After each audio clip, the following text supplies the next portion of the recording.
Hello everyone, welcome to this week's Astrology News Report, an alternate view of world events as seen through the lens of Vedic astrology, presented by yours truly, Ron Berger.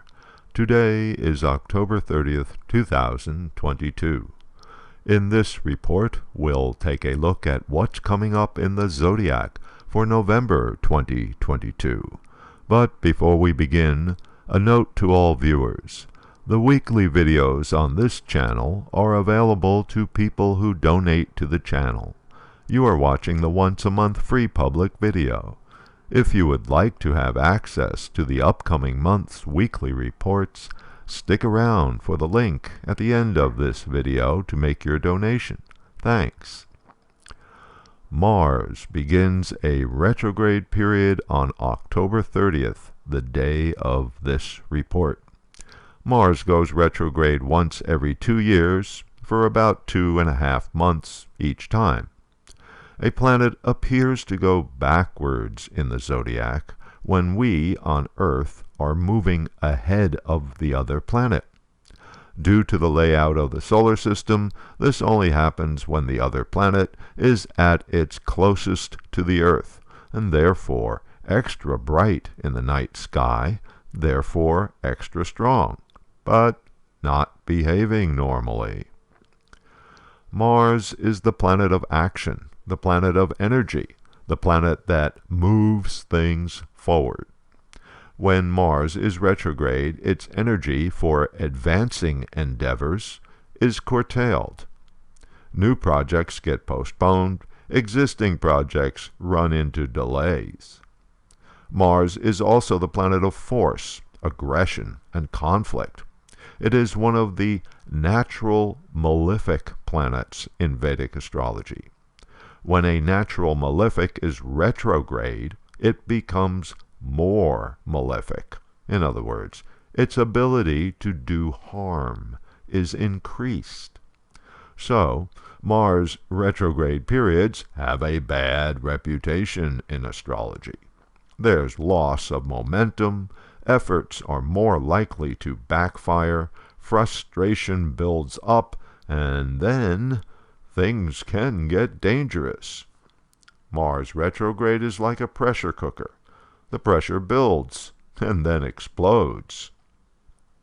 On the other hand, since Mars is the planet of war, it is the planet of strategy.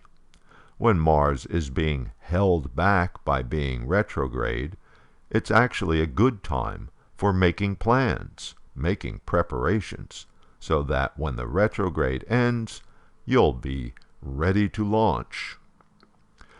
Mars begins its retrograde at 1 degree sidereal Gemini, and after 2 weeks, on November 13th, Mars will back into sidereal Taurus, where it will be spending the remainder of this retrograde period. Mars ends its retrograde on January 12th next year. After that, the planet will slowly return to normal forward motion, and its significations will slowly get back to normal. In personal charts, if retrograde Mars interacts with natal planets, it can have very detrimental effects. Here's an example, someone we've all heard about, Donald Trump. He has important natal planets right at the end of Taurus, and directly opposite at the end of natal Scorpio lies his natal moon. When Mars backs into Taurus in the middle of November, all these planets will get affected simultaneously. So Mars retrograde is going to hit him pretty hard later in November. I'll be doing a special report on Mars retrograde in Taurus for personal charts in a couple of weeks. A significant celestial event occurs in the heavens on November 8th. There will be a total lunar eclipse, which will be visible over most of North America and the Pacific Ocean. A lunar eclipse occurs when the moon passes through the shadow that the Earth casts from the sun. In other words, the Earth is exactly in between the full moon and the sun. The shadow of the Earth causes the full moon to take on an eerie reddish cast, popularly referred to as a blood moon. In the sidereal zodiac, the eclipse will be at 21 degrees Aries. This eclipse will be notable from an astrology standpoint because there will be two planets forming a tight pattern together with the full moon eclipse.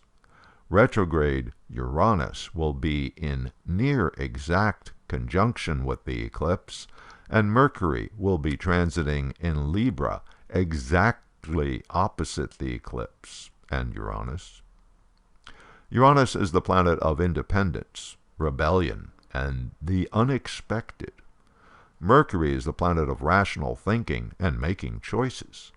When these two planets aspect each other, the interaction leads to independent thinking and radical choices. Since Mercury is the planet of communications and the media, there's plenty of potential for shocking news, too. The ancients considered eclipses to be portentous, harbingers of big change, in other words, disruption, coming in the near future.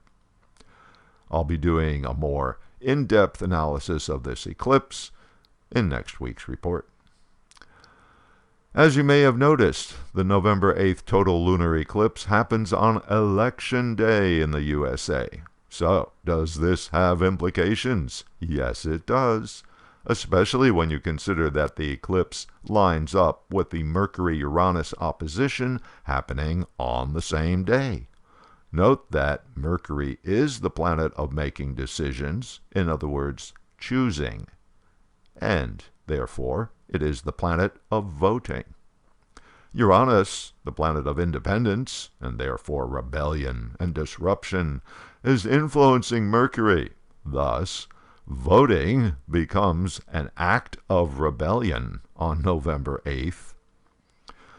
Another interesting astrological factoid: if we take a look at the Vedic astrology chart of the USA, we notice that retrograde Mars will be in an exact conjunction with the USA's natal Mars at the time of the election. So, this is not good. The planet of aggression, while in a rather malefic condition, will be influencing the natal planet of actions in this USA chart. And the eclipse, conjunct Uranus, planet of rebellion, happens on the same day. Looks like this could get a bit messy.